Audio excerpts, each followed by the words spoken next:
Con todo el caos que sucedió sobre el final del Gran Premio de España, poco se habló del misil que tiene McLaren en su poder del MSL39 y de cómo la directiva técnica lo único que hizo fue marcar una mayor diferencia, da la sensación del equipo Walking sobre el resto. Y vamos a estar analizando qué hay detrás porque en el Gran Premio de España el equipo McLaren se vio obligado a explotar todo el potencial de ese MSL39 que, como dijimos, quedó un poquito tapado todo eso con el caos ocasionado sobre el final con la situación de Verstappen, de Russell, lo que pasaba con los Ferrari. La verdad es que quedó un poquito opacado el equipo McLaren, que en ningún momento tuvo problemas o por ahí corrió riesgo ese 1-2. Antes te invito a suscribirte al canal, dejamos un like y activa esa campanita. Y ya nos metemos con la información y el análisis de lo sucedido en otra victoria de Oscar Piastri, en otro 1-2 del equipo McLaren, en una pista como es la de Barcelona de alta degradación, con temperaturas superficiales que alcanzaban casi los 50 grados centígrados,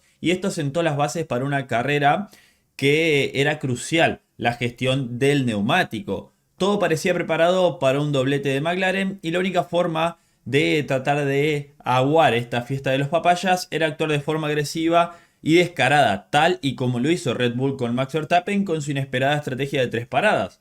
El objetivo principal era contrarrestar uno de los puntos fuertes del McLaren, la gestión de los neumáticos en tandas largas. Por eso Red Bull vio el ataque total a 3 paradas como la única opción viable para intentar desafiar al equipo de Woking, y de hecho en un momento dado del Gran Premio parecía que los iba a poner en un apriete, no de lograr la victoria, pero sí, gracias a esa parada extra que hizo Red Bull, modificó un poquito las cosas. Red Bull decidió desde el principio seguir esta táctica más agresiva, especialmente después de que Norris demostrara que tenía ritmo para adelantar a Verstappen en pista en la vuelta 13, un marcado constante respecto a hace un año, cuando la indecisión del equipo británico a la hora de adelantar fue uno de los factores claves en la victoria de Verstappen allá por el 2024. Esta vez quedó claro que se necesitaba algo diferente para poner bajo presión a McLaren. Teniendo en cuenta cómo se estaba desarrollando la carrera, optamos por hacer 3 paradas, dijo Christian Horner, tomando esa decisión bastante pronto porque vimos en una batalla directa no sería posible contrarrestar la ventaja en ritmo y gestión de neumáticos que tenía McLaren. Es lo que dijo el director, que recordemos, el único piloto que largó con el neumático medio fue Yuki Tsunoda, y yo creo que eso fue para tener ya más información del neumático medio a la hora de que había que colocarlo a Max Verstappen. Entonces era para ver si realmente podían estirar o cómo iba la gestión con ese Red Bull. Si nos fijamos en las últimas carreras, a menudo ha sido evidente cómo Verstappen trata de seguir el ritmo de los McLaren al principio, solo para después no tener respuesta sobre la superior gestión de los neumáticos del MSL. Sobre todo en la segunda parte de los stints es donde marca la diferencia. Fue precisamente en este aspecto que se centró Red Bull a la hora de construir su estrategia, estableciendo una carrera de ataque, posiblemente también gracias a la efectividad del neumático blando en Barcelona, que demostró ser el compuesto del fin de semana. Esto puede sonar contraintuitivo, pero el compuesto más duro, el C1, no fue a ninguna parte. Lo vimos con Max Verstappen cuando lo colocaron sobre el final y que realmente fue el único piloto que lo utilizó. Red Bull estaba tratando de atacar la velocidad pura frente a la capacidad de gestión de neumáticos del MSL39, una posibilidad aquí porque el trazado de la pista teóricamente favorecería las características del RB21 con curvas largas y rápidas. Evidentemente la estrategia de 3 paradas también tuvo sus desventajas. En primer lugar, los 22 segundos extra que se invirtieron al entrar en el boxes una vez más que el equipo McLaren. En segundo lugar, el tráfico, que obliga a por ahí dañar un poquito más los neumáticos, el no ir constantemente en aire limpio. En este frente, durante la segunda parada de boxes, cuando Verstappen cambió los neumáticos medios, Red Bull tomó una decisión muy inteligente, controlando cuidadosamente la diferencia con Hamilton para asegurarse que Max se incorporara por delante de él, al tiempo que intentaba presionar y alargar ese stint, y es exactamente cuando la carrera se puso interesante. En los primeros stints McLaren siempre tuvo pendiente de cómo iba su rival, sin llegar a sentirse realmente amenazado. Sin embargo, cuando Verstappen cambió a medios y comenzó a empujar acercándose a la ventana para un potencial undercut, el pitbull de Woking tuvo que empezar a pensar seriamente en cómo proteger la posición. Y es lo que dijo Andrea Stella, que dijo que cuando vieron que Max estaba en una estrategia de 3 paradas, pensaron que no sería un problema porque ya le habían adelantado en pista y se suponía que tenían ventaja de ritmo, pero la realidad es que él era muy rápido. Cuando cambiamos a medio estábamos empujando mientras controlábamos el ritmo, pero Max estaba ganando mucho más rápido de lo que esperábamos. En un momento dado, incluso les dijimos a nuestros pilotos que tendrían que empujar más y ambos respondieron algo así como: no estoy seguro de tener mucho más ritmo.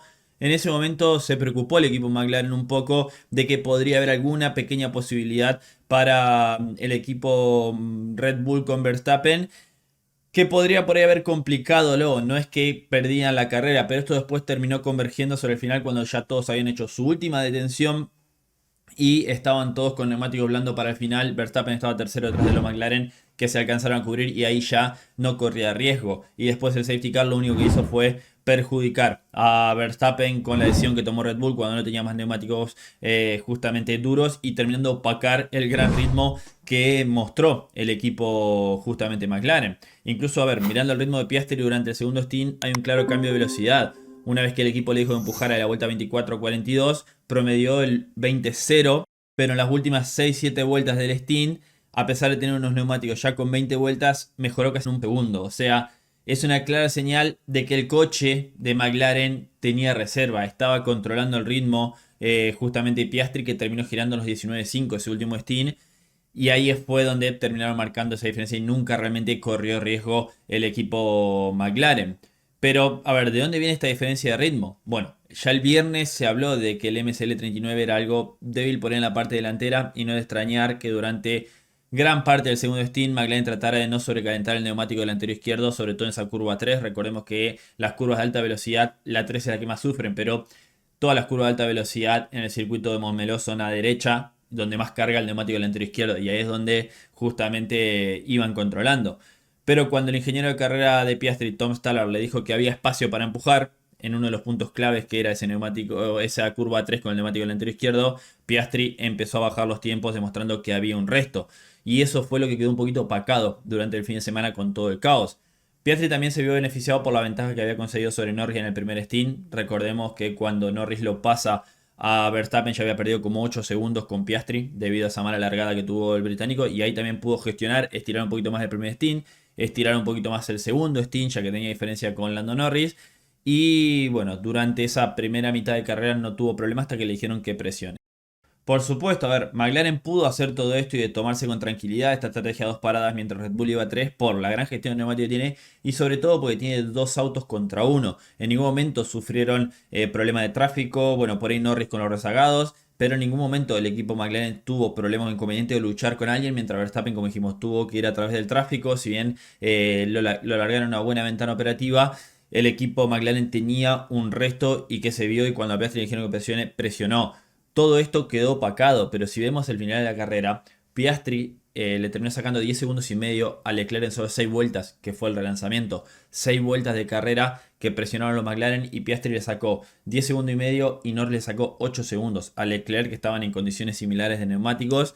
Y eso que Leclerc no es que venía luchando, porque Leclerc lo pasa a Verstappen antes de llegar a la curva 1 y tiene aire limpio para ir a correr a los McLaren, y no lo pudo, pero ni molestar en ningún momento. Entonces es realmente preocupante para el resto el nivel que ha mostrado McLaren. Da la sensación de que este título se va a definir de piloto entre ellos dos, y dependemos de Lando Norris. Lamentablemente, Lando Norris me parece que actualmente no está para pelear a su compañero de equipo, para tener un poquito de emoción en el campeonato con la cantidad de puntos que perdió Verstappen y la situación de Red Bull. Obviamente la temporada es larga, pueden pasar muchas cosas, pero el equipo McLaren viene haciendo un trabajo fenomenal, y realmente ese MSL39 cada vez parece más firme, y el equipo McLaren ya da la sensación de que tiene tanto resto que ni siquiera tiene que arriesgar tanto o hacer cosas distintas con las estrategias, o estar a merced de un error estratégico como pasaba la temporada anterior. Da la sensación de que tienen un gran margen, sus dos pilotos están ahí adelante siempre, de manera constante. En quali tiene una diferencia que, a pesar de cometer errores, como se lo ha visto que no ha estado fino en todas las clasificaciones, terminan siempre clasificando en primera o segunda fila. Entonces creo que la diferencia es tremenda entre el equipo McLaren y el resto, y el único que por ahí le podía hacer sombra dependiendo de la situación o complicarlos era Verstappen, y que con esta penalización y cayendo a la décima posición y quedando a 49 puntos de Oscar Piastri, realmente se complica y mucho el panorama, y parece que va a ser un mano a mano entre los dos. Y viendo la situación de McLaren, en la que el que clasifica adelante después termina ganando la carrera, no sé qué tanta emoción podamos llegar a tener en el campeonato entre los pilotos del equipo Papaya. Cierro por acá con este análisis. Déjame en los comentarios qué opinás. Suscríbete al canal, deja un me gusta, y nos vemos en el próximo video de Motorsport Planet. Adiós.